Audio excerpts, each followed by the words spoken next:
በስም አብ ወወልድ ወመንፈስ ቅዱስ አሃዱ አምላክ አሜን። ይትባረክ እግዚአብሔር አምላከ አበዊነ ለዘብጽሐነ እስከዛቲ ሰዓት ቅድሞ ኩሉ ልዕሊ ኩሉ ናብዛ ሰዓት እዚኣ ዘብጽሐና ናይ አቦታትና ናይ ቅዱሳን አምላኽ ናትና እውን አምላኽ ቅዱስ እግዚአብሔር ስሙ ዝተኸበረን ዝተመስገነን ይኹን። እማ አምላክ ወላዲተ አምላክ ቅድስተ ቅዱሳን ድንግል ማርያም ስለ ፍጹም አዶነታ ስለ ፍጹም ክብራ ክብርን ምስጋናን ይብጽሐያ። ከምኡ እውን ቅዱሳን አቦታትና ቅዱሳን አዴታትና ብዝተውሃቦም ክብሪ መጠን ኩሉ ምስጋና ይብጽሐዮም።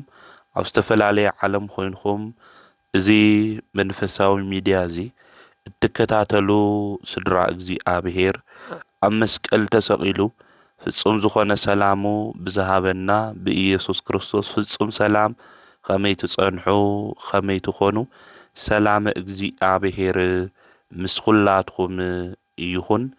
እንኳዕ ንጻዲቁ አቡነ ኤዎስጣቴዎስ ሰባኬ ሃይማኖት ወርሓዊ በዓልን ከምኡ እውን ብሎማዓንቲ የካቲት 18 በዓለ ዕረፍቱ ዝኾነ ሐዋርያ ቅዱስ ያዕቆብ ዓመታዊ ክብረ በዓል ብሰላም አብጽሐኩም አብጽሐና። በኦርቶዶክሳዊት ተዋህዶ ቤተ ክርስቲያን ዕለት 18 ናይ ጻዲቁ አቦና አቡነ ኤዎስጣቴዎስ ሰባኬ ሃይማኖት ስለናቱ ቅድስት ቤተ ክርስቲያን ተምህረና። ናይዚ ጻዲቅ እዚ ድማ መዘከርታ ንክንገብር ተምህረና እያ ትነግረና እያ።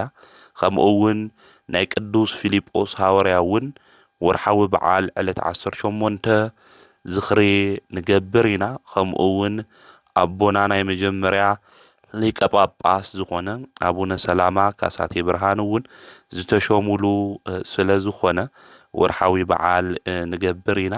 ቤተ ክርስቲያን ስለዞም ቅዱሳን እዚኦም ህይወቶም እንታይ ከም ዝመስል ብናቶም ናይ ጽድቂ መንገዲ እውን ከመይልና ክንጓዓዝ ከም ዝግብአና ስለናቶም ናይ ህይወት ቅድስና ትሩፋት መንገዲ ተምህረና እያ።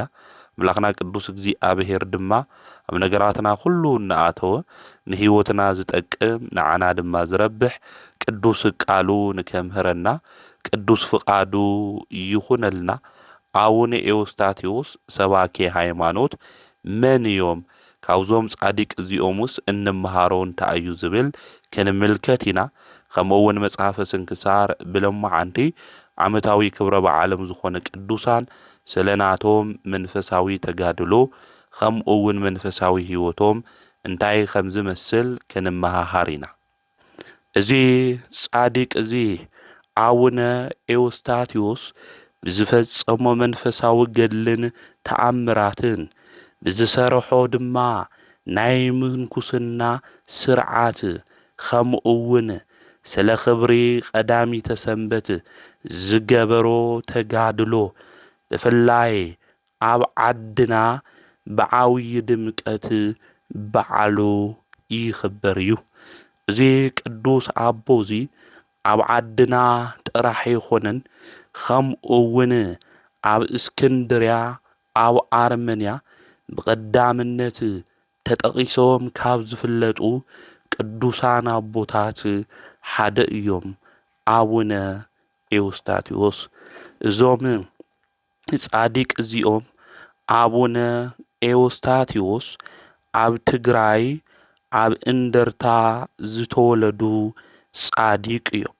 ወለዶም ድማ ብቅድስና መንገዲ ብናይ ጽድቂ መንገዲ ዝጓዓዙ ዝነበሩ እዮም። አቦኦም ክርስቶስ ሞዓ ኣዲኦም ድማ ስነ ህይወት ይበሃሉ። አቦኦም ክርስቶስ ሞዓ ካብ ወገን ስድራ መኳንንቲ ከም ዝነበሩ ይፍለጥ እዩ። ወላዲ አቡነ ኤዎስጣቴዎስ ፈሪሃ እግዚአብሔር ዝነበሮ ሕጊ እግዚአብሔር ድማ ዝፍጽም ኩልሻዕ ብናይ ጽድቂ መንገዲ ንምኻት ድማ ዝተግህ ዝነበረ ኣቦ ነይርዎም እዩ። ወላዲቶም ኣዲኦም ድማ ንጽጉማትን ዘኽታማትን ምርዳእ ንኣረጋውያን ንዝሓመሙ ሰባት እውን ምሕታት ደስ ዝብላ ጋሻ ድማ ትቕበል ዝነበረት መዓልታዊ ስራሓ እዩ ነይሩ። ስለዚ ወለዶም ብናይ ጽድቂ መንገዲ ዝጓዓዙ ናይ ክርስትና ተግባር ጽድቂ ድማ ዝሰርሑ ዝነበሩ እዮም። ብቃል ኪዳኖም ድማ ጽኑዓት እዮም ነይሩ። ብቃል ኪዳኖም ጸኒዖም መንፈሳዊ ግብርን ትሩፋትን እናገበሩ ነገር ግን ዝሓቕፍዎ ዝስዕምዎ ውላድ ግን እየነበሮምን። ውላድ ስኢና ኢና ኢሎም እናሓቕፎ ሕፃን የብልናይ ኢሎም ግን እግዚኣብሔር ካብ ምምስጋን ናብ ድሕሪት ዘይበሉ ብጽድቂ መንገዲ ዝጓዓዙ ዝነበሩ ሰባት እዮም። እዚ ነገር ዝጐዲልና እዩ።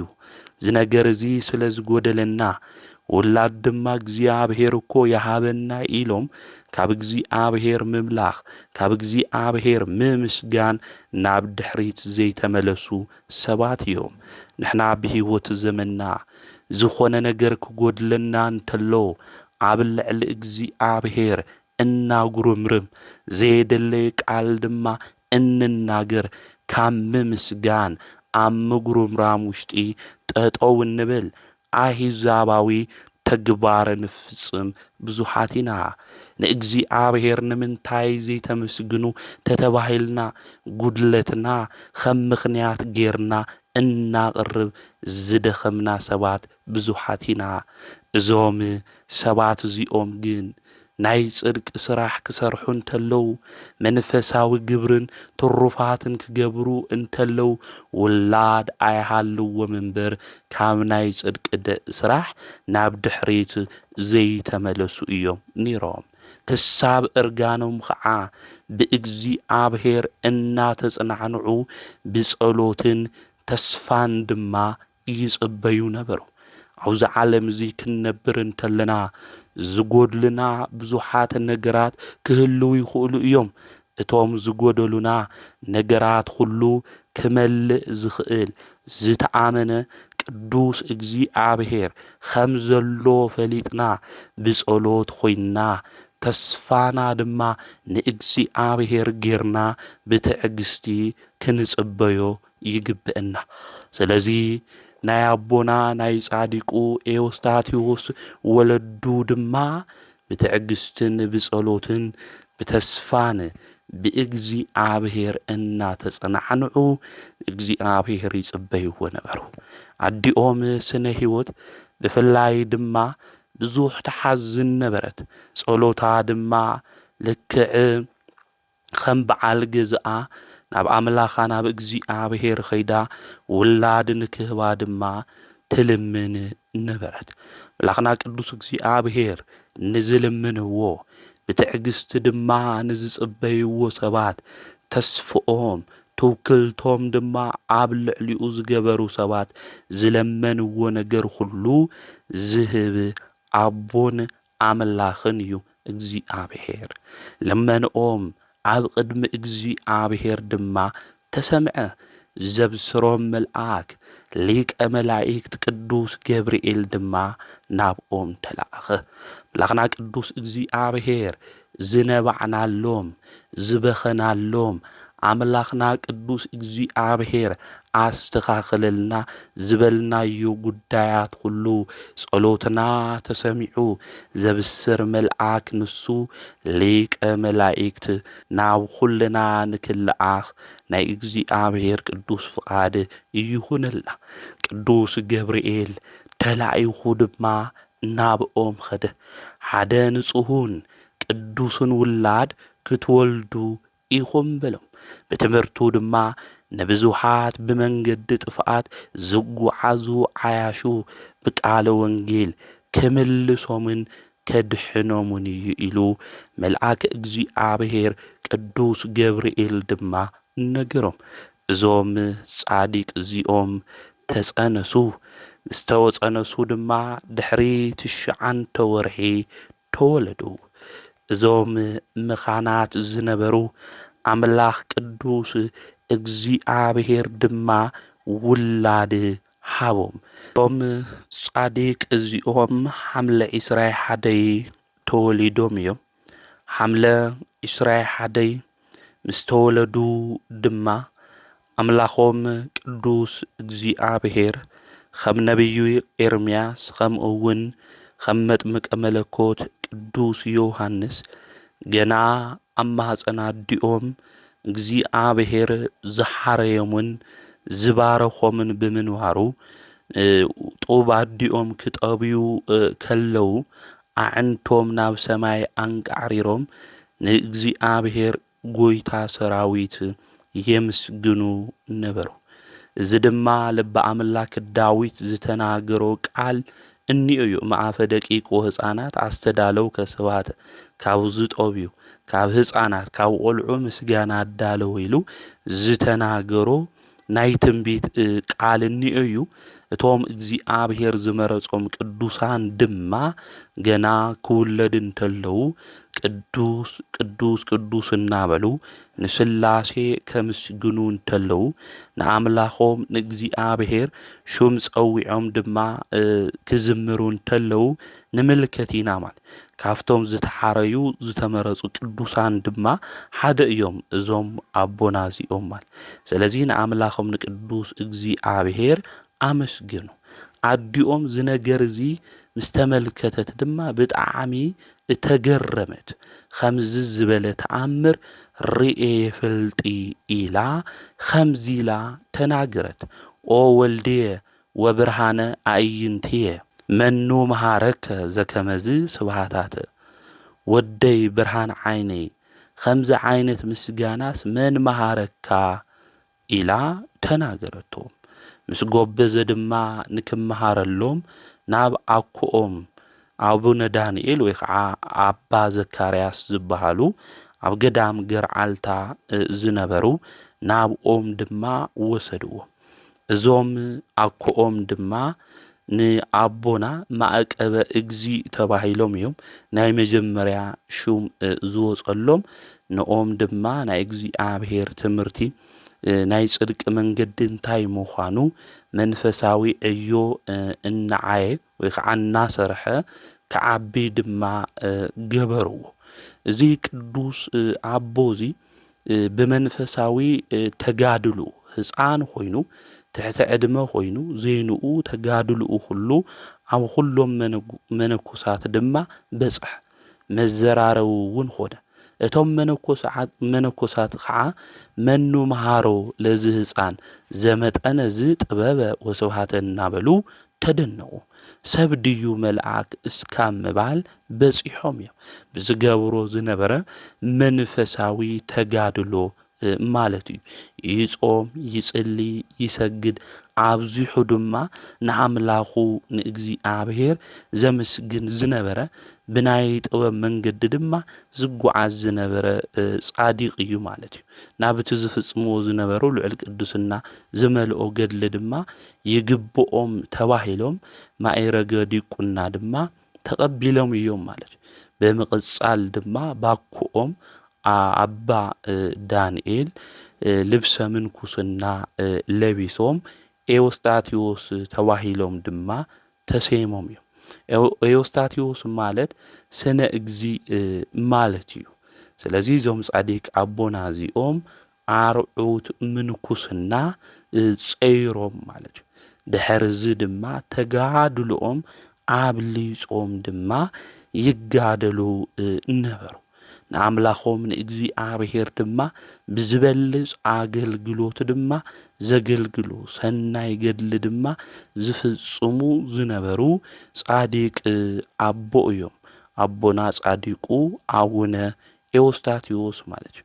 ካብ ዕለታት ሓደ እዋን እውን ጎይታና መድኃኒትና ንሱ ኢየሱስ ክርስቶስ ንስሙ አጸዋውዓ ክብሪ ምስጋና ንዑ ይብጽሐዮሞ አክሊል ቅዱሳን ዝኾነ ምስ ቅዱስ ሚካኤል ከምኡ እውን ምስ ቅዱስ ገብርኤል ናብ አቦና ብምምጻእ ፍቅሩ ድማ እግዚአብሔር ገለጸሉ ቅዱስ እስትንፋሱ ከዓ እፍ በለሉ ፍቁር ወደይ ኤውስታቴዎስ ካብ ማህፀን አዲኻ ከለኻ ሓሬካ እየሞ ንብዙሓት አሕዛብ መምህር ክትኾን ኢኻ ንዓኻ ዝሰምዐ ንዓይ ከም ዝሰምዐ ንዓኻ ዘይሰምዕ ድማ ንዓይ ከም ዘይሰምዐ እዩ ኢልዎ እግዚአብሔር ናብ ሰማያት ድማ አረገ ማለት እዩ። አውዚ ኣብ ቅዱስ ወንጌል እውን ኣብ ሉቃስ ወንጌል ምዕራፍ 10 ቁጥሪ 16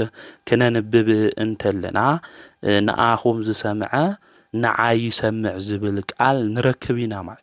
ስለዚ ንቅዱሳን አቦታትና ምስማዕ ማለት ንመን ምስማዕ እዩ ማለት ንእግዚአብሔር ምስማዕ እዩ።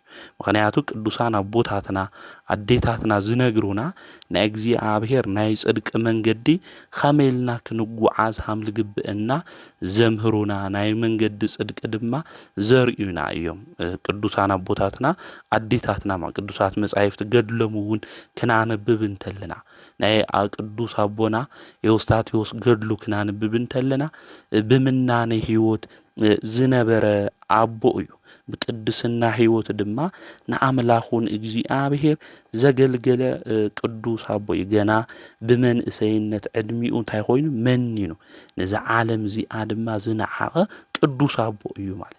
ስለዚ ኣብ ዓለም ክንነብር እንተለና ንዓለም ፍትወት ንዓለም ስራሕ ስጋዊ ድሌትና ልከይንፍጽም ካብ ስጋዊ ድሌትና ንሓሳብና ከአምላኽና ካብ እግዚአብሔር ክፈለየና ዝኽእል ነገራት ሁሉ ሓዲግና ብጽድቂ መንገዲ ተጓዒዝና አምላኽና ቅዱስ እግዚአብሔር ከመይልና ክነኽብሮ ሃም ልግባእ ልኡ አኽቢርና ንዑ አመስጊንና ድማ ንሕና ከመይ ዝበለ ዓብይ ናይ ጽድቂ ዋጋ ከምኡ እውን ክብሪ ክንረክብ ሃም ንኽእል እዮም ቅዱሳን ዝነግሩን።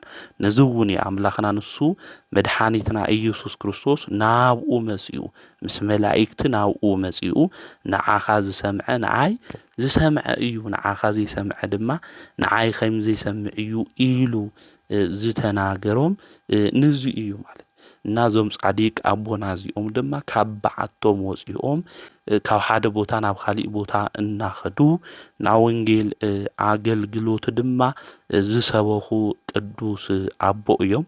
ናብ ኤርትራ ኸይዶም እውን ኣብ ኤርትራ ናብ ወንጌል ቃል ብስፍሓት ንክስፋሕፋሕ ዝገበሩ ቅዱስ አቦ እዮም አቡነ ኤዎስጣቴዎስ ማለት። ስለዚ ዞም ጻዲቅ አቦና እዚኦም ኣብ ኢትዮጵያ ኣብ ኤርትራ ናብ ወንጌል አገልግሎት ዝሰብኹ ዝነበሩ ሰባት ድማ ካብ ቃል እግዚአብሔር መንገዲ ንከይወጽኡ ናብ እግዚአብሔር መንገዲ ንክመጹ ዝገብሩ ዝነበሩ ጻዲቅ አቦ እዮም። እዞም አቦና እዚኦም ጻዲቁ አቡነ ኤዎስጣቴዎስ ማለት ናዞም ጻዲቅ አቦ እዚኦም ኤዎስጣቴዎስ ብፍላይ ኣብ ኢትዮጵያ ቤተ ተክለ ሃይማኖት ዝበሃል ነይሩ ከምኡ እውን ቤተ ኤዎስጣቴዎስ ዝበሃል ነይሩ። እዞም አቦና እዚኦም ቀዳሚተ ሰንበት ክትኽበር እኒኤዋ ከምታ ሰንበተ ክርስቲያን ቀዳሚተ ሰንበት ክትኽበር እኒኤዋ ኢሎም ዝናገሩ ዝነበሩ አቦ እዮም። እዚ ብምንጋሮም ድማ እስካብ አርመንያ ክስደዱ ዝኽኣልሉ ሓደ መንገዲ እዚ እዩ ማለት እዩ። እና ዞም ጻዲቅ አቦ እዚኦም ቀዳሚተ ሰንበት ጎይታ እውን ፍጥረታት ፈጢሩ ዘዕረፈላ ቀዳሚተ ሰንበት ወይ ከዓ ናይ አይሁድ ሰንበት ኢልና እንጽውዓ እሳ ክትኽበር እኒኤዋ ብማዕረ ምስ ሰንበተ ክርስቲያን ክትኽበር እኒኤዋ ኢሎም ዝተናገሩ ጻዲቅ እዮም። ከምኡ ኢሎም ክናገሩ እንተለዉ ኣብቲ ዘመን እሱ ዝነበሩ ሊቀ ጳጳስ ብፍላይ ካብ ግብጽ እዮም ሊቃነ ጳጳሳት ዝመጹ ነይሮም። ስለዚ ኣብቲ ግዜ እሱ ዝነበሩ ሊቃነ ጳጳሳት ከምኡ እውን ናይ ተዓዲ ንጉስ እዞም ጻዲቅ እዚኦም ከምዚ ኢሎም ክናገሩ እንተለዉ የንቕበሎም ኢሎም ንክስደዱ ገይሮሞም እዮም። እዞም ቅዱስ እዚኦም ብፍላይ ካብ 13 ክፍለ ዘመን እስካብ 14 ክፍለ ዘመን ዝነበሩ ቅዱስ አቦ እዮም። ዕንቂ ሃዋርያ ኢልና ከምኡ እውን ሓርበኛ ሃይማኖት ኸኾውና ሃይማኖትና ኢልና ንጽውዖም ቅዱስ ኣቦ እዮም። ኮይኑ ግን ኣብቲ ግዜ እሱ ዝነበሩ ሰባት እዚ ልክዕ የኾነ ይሶም ልብልዎ ኣለዉ ተባሂሉ ተሰዲዶም እዮም ማለት እዩ።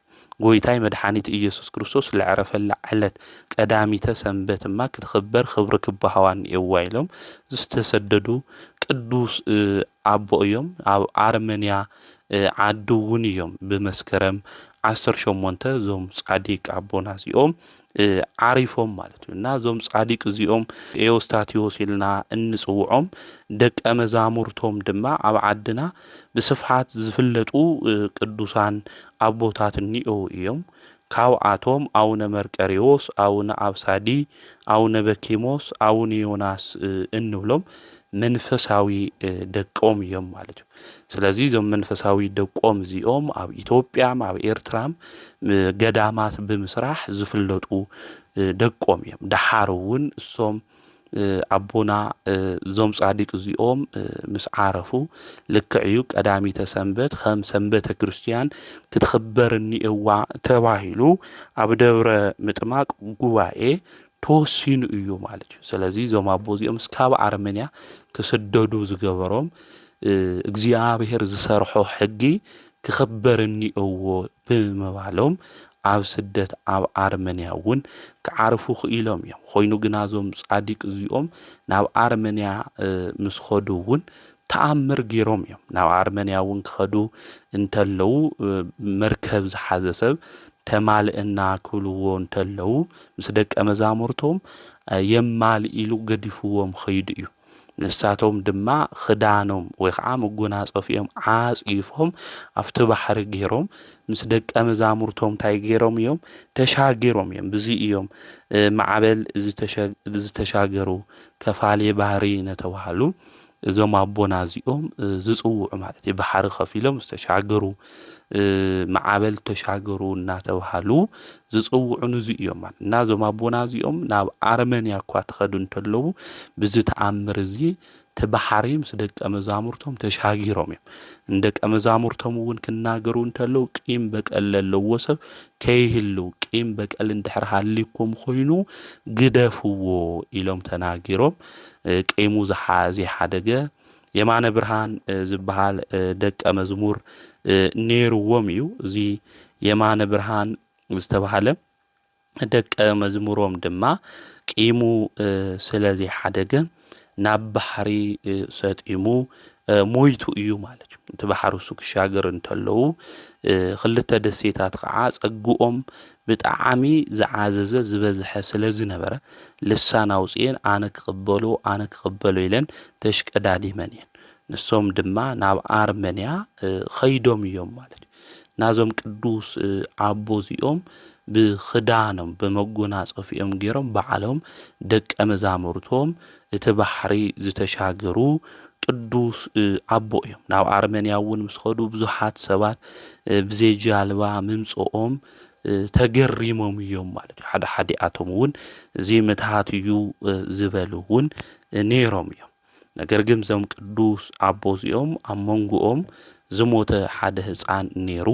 እዞም ቅዱስ ኣቦ ናብኡ ብምቕራብ ድማ ጸልዮም እዮም ኦ ኣምላኸይ ቅዱስ እግዚኣብሔር ከምቲ ንኤልያስ ኣብ ሰራብታ ሙት ዘተንሳእኻሉ ንዓይ እውን ነዚ ህፃን እዚ ካብ ድቃስ ሞት ክትንስአለይ ምሕፀነካ ኣለኹ ኢሎም ንቅዱሳን ዘይሕፍር እግዚኣብሔር ድማ ሰሚዕዎም እቲ ህፃን ድማ ተንሲ እዩ ዘይንኦም እውን ኣብ ምሉእ ኣርመንያ ተወሪ እዩ ማለት ነው።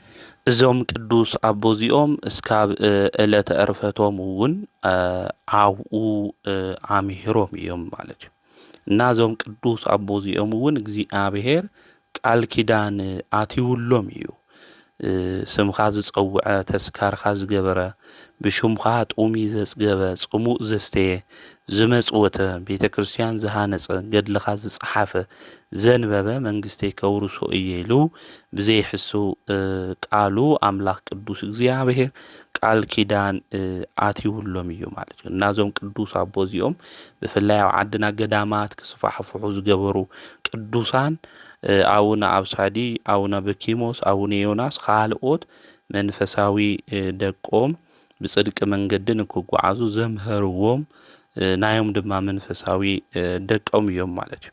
ስለዚ እዞም ቅዱስ አቦ እዚ ብዛ አገልግሎት ዘገልጊሎም ከምቲ ዓንቶ ዝበልናዮ መስከረም 18 ብሰላም ዓሪፎም እዮም ማለት እዩ። እና እዞም ቅዱስ አቦ እዚኦም ብዙሕ ተአምር ዝገበሩ ከምኡ እውን ቀዳሚተ ሰንበት ክትኽበር እኒአዋ ኢሎም ዝተሰደዱ ቅዱስ አቦ እዮም። ናይዞም አቦና እዚኦም አቡነ ኤዎስጣቴዎስ በረከቶም ረድኤቶም አማላድነቶም ምስ ኩልና ህዝበ ክርስቲያን ይኹን ብናቶም ብርሃን ካልኦት ሰባት ብብርሃን መንገዲ ክጓዓዙ ዝገበሩ እዮም። እቲ ናይ ክርስቶስ ብርሃን ድማ ናይ ህይወት መንገዲ ዝተኸተሉ ጻዲቅ አቦ እዮም። ካብ ገዝኡ ድማ ጠሊ ዝሰተዩ ካብ ወሓዚ በረከት ድማ ዝረወዩ ቅዱስ አቦ እዮም። ከምኡ እውን መጽሓፈ ስንክሳር ከናነብብ እንተለና የካቲት 18 ሐዋርያው ቅዱስ ያዕቆብ ናይ ጎይታና መድኃኒትና ኢየሱስ ክርስቶስ ሓው ተባሂሉ ዝተጸውዐ ምስ ጎይታና መድኃኒትና ኢየሱስ ክርስቶስ ዝዓበየ ናይ አረጋዊ ቅዱስ ዮሴፍ ናይ መወዳእታ ወዱ ዝኾነ ብንጽህንኡ ብድንግልንኡ ዝተመስከረሉ ካብ ጸሎትን ካብ ገድሉን ብዝሓት ዝተልዓለ እግሩ ዝሓበጠ ናይ መጀመርያ ናይ ኢየሩሳሌም ኤጲስቆጶስ ኮይኑ ዝተሾመ ቁጽሩ ካብ 72 አርድእቲ ዝኾነ መልእክተ ያዕቆብ ዝብል ዝጽሓፈልና አቦና ሎማዓንቲ በዓለ ዕረፍቱ እዩ።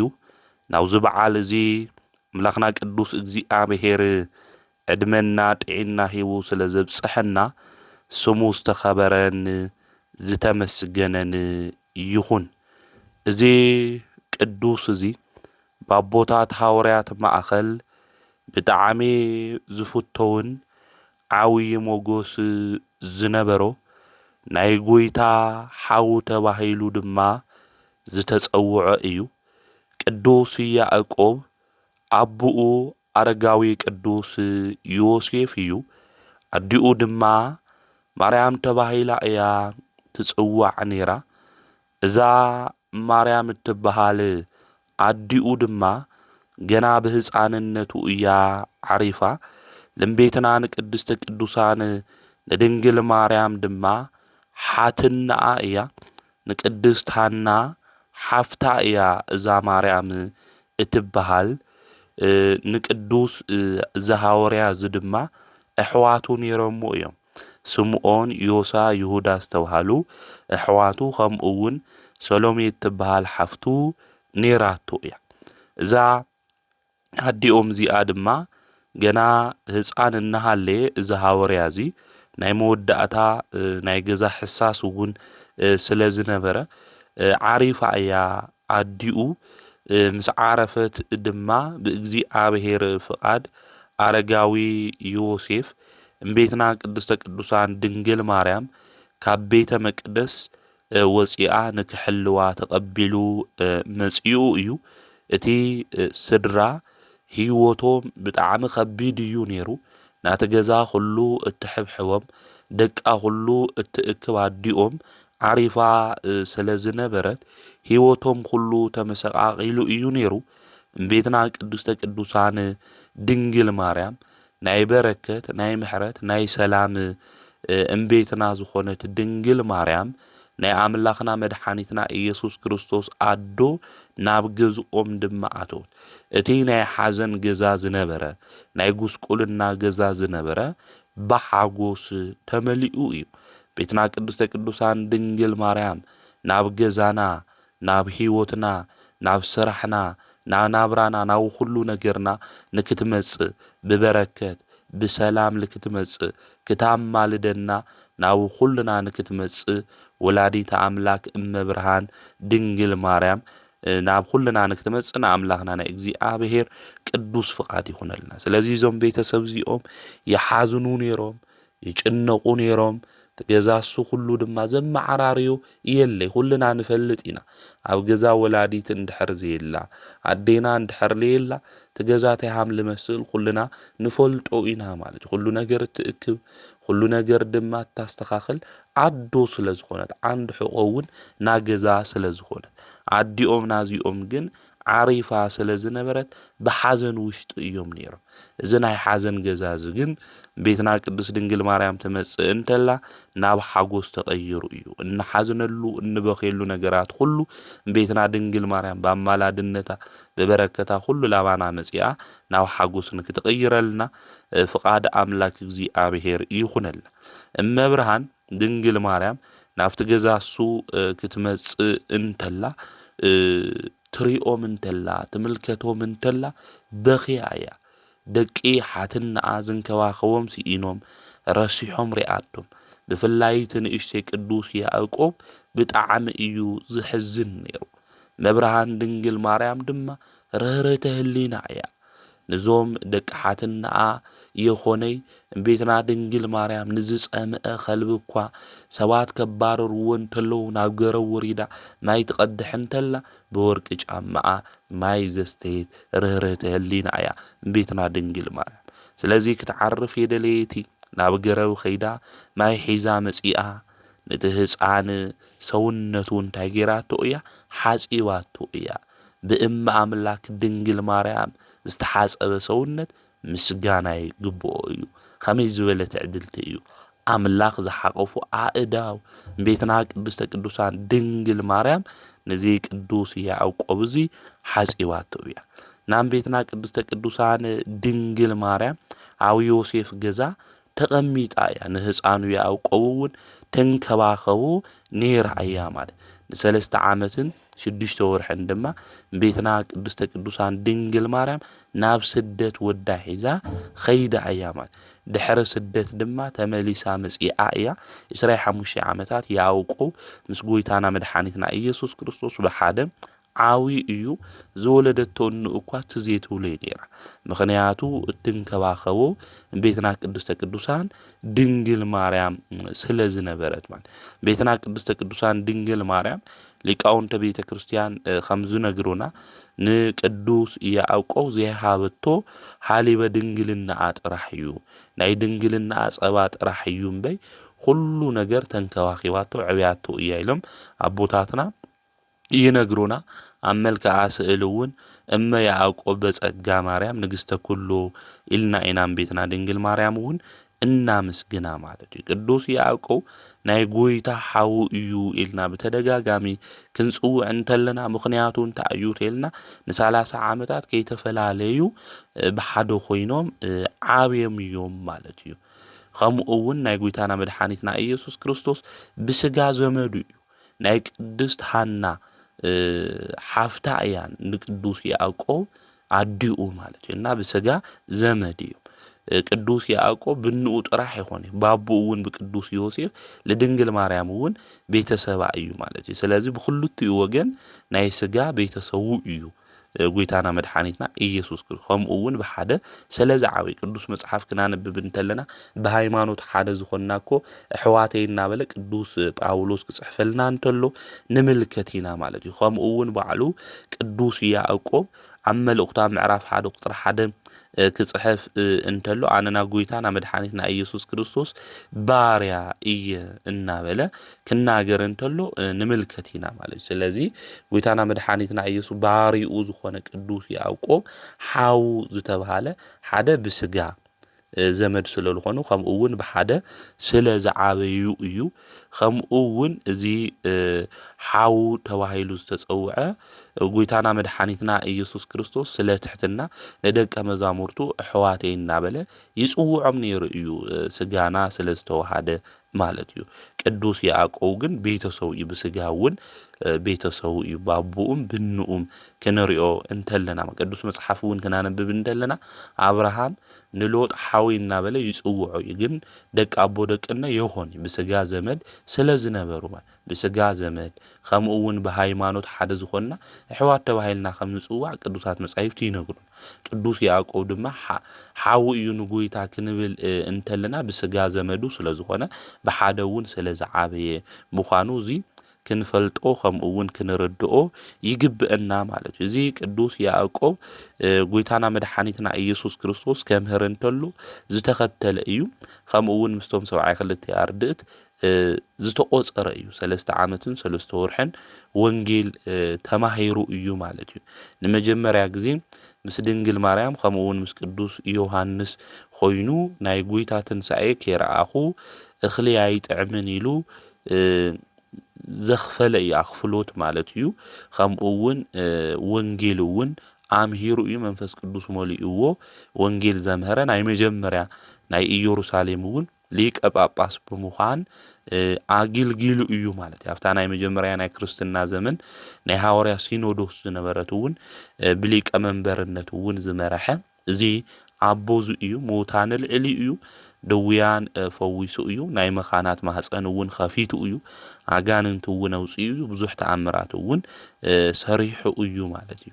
እዚ ኩሉ ክገብር እንተሎ ኣብቲ ዘመን እሱ ዝነበሩ ኣይሁዳውያን ናብ ኣሚነ ክርስቶስ እውን መሊስዎም ጽቡቕ ዝኾነ ገድሊ እውን ተጋዲሉ እዩ። ኣብ መወዳእታ ዘመን ዘይኣመኑ ኣይሁድ ነይሮም። እዞም ኣይሁድ እዚኦም ኩሎም ተኣኪቦም ምስቶም ሓለቃታቶም ማለት እዩ ናብ ገዝኡ ኸይዶም እዮም ናይ ናዝሬት ኢየሱስ መን እዩ ናይ መን ወዲ እዩ ኢሎም ሓተትዎ። ምክንያቱ ወዲ ዮሴፍ ኢሎም እዮም ዝጽውዕዎ ነይሮም። ንሱ ድማ ሰይጣን ኣብ ልዕሊኦም ሰልጢኑ ኣብ ልቦኖኦም ድማ ዝሓዝዎ ቃል መንፈስ ቅዱስ ገሊጽሎ። ምክንያቱ ናይ ዮሴፍ ወዲ እዩ ኢሎም እዮም ዝኣምኑ ናይ ካድም ሓውኻ እዩ ኢሎም ስለ ዝኣምኑ ኣብ ልቦም ዘሎ ነገር ሁሉ እግዚኣብሔር ኣምላክ ገሊጽሉ እዩ ማለት እዩ። ለቱ ስብሃት ወአኮቴት ለእግዚአብሔር ይኹን። እሱ ወዲ ዮሴፍ ኢሎም ምድራዊ ገይሮም ኣምላክነቱ ዝረስዑ እዮም ነይሮም። ክብሪ ምስጋና ንዑ ይኹን።